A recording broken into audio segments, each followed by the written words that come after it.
Materialisme ialah pandangan yang menekankan bahawa segala-galanya di dunia ini bersifat fizikal. Kebahagiaan, kejayaan dan nilai hidup sering diukur oleh harta, teknologi dan pencapaian material. Spiritualisme pula melihat sebagai manusia makhluk yang mempunyai roh.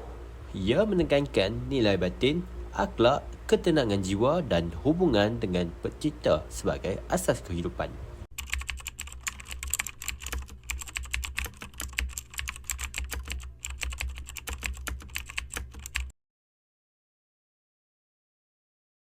Ada cubaan tutup skandal pemain warisan. Gila babi itu. Penyelidikan Unimed bantu selesai masalah komuniti. Weh kau, Unimed masuk paper je lah.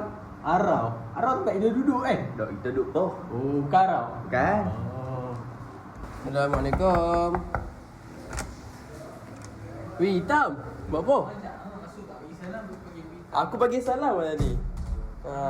Buat apa? Tengok ni Fadil. Penyelidikan Unimed bantu selesai masalah komuniti industri.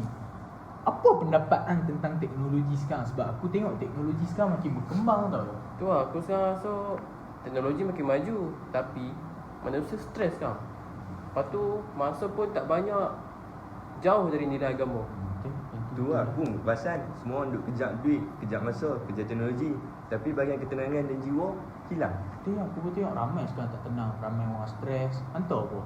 Pergi tepi library Ahmad. Library. Sebab mereka semua dekat library. Oh, Kalau kita ya. bincang dengan mereka, lagi banyak idea kan keluar. Jom.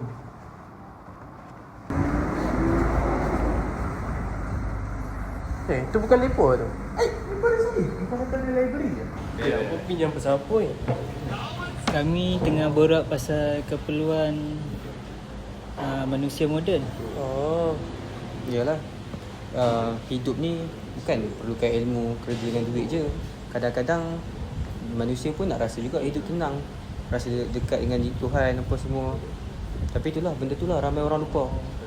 Dah ni benda-benda macam tu lah yang tak jadi pelengkap dalam kehidupan. Oh, ni semua dah ada apa kata kita bincang topik yang kita sembang kat atas tadi wak. Weh. Bos semua, apa tadi kami kat atas bincang pasal teknologi. Apa pendapat kau tentang teknologi? Syed, hampa duk cari data pasal teknologi? Itulah aku lah ni tengah susun data kita ni yang kita cari dalam buku, jurnal, video ustaz dan survey online yang kita buat tu. Data ni jelas tunjuk bahawa teknologi ada dua sisi. Ada yang bantu kita, ada yang membuat lalai kita. Tip. Lalai. Aku sendiri pun lalai lah main phone ni. Kadang-kadang sampai lupa waktu.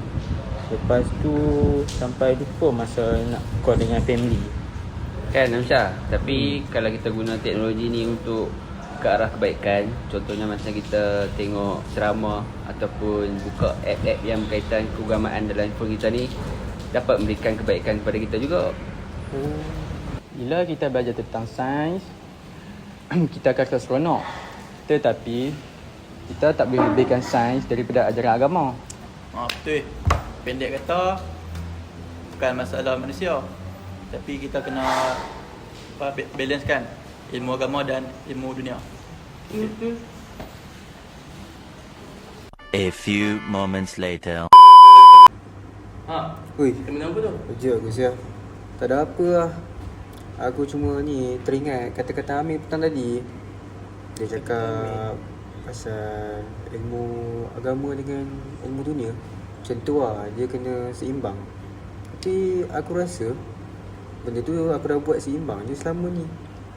Oh, Mas Amin tu ilmu agama dengan dunia ni dia lebih kurang macam cara kehidupan kau.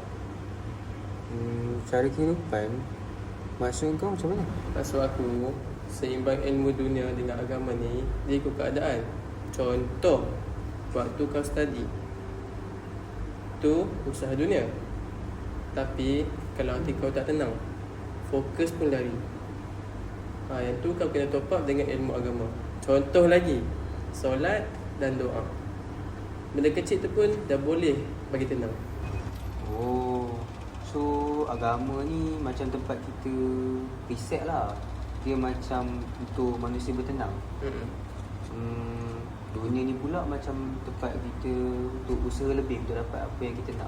Betul. Betul tu. Dah kalau niat kita betul-betul belajar sebab nak jadi manusia berguna tu pun kira ibadah. Dunia dapat, agama pun dapat. Faham. Masih tu korang. Sama-sama. Sama.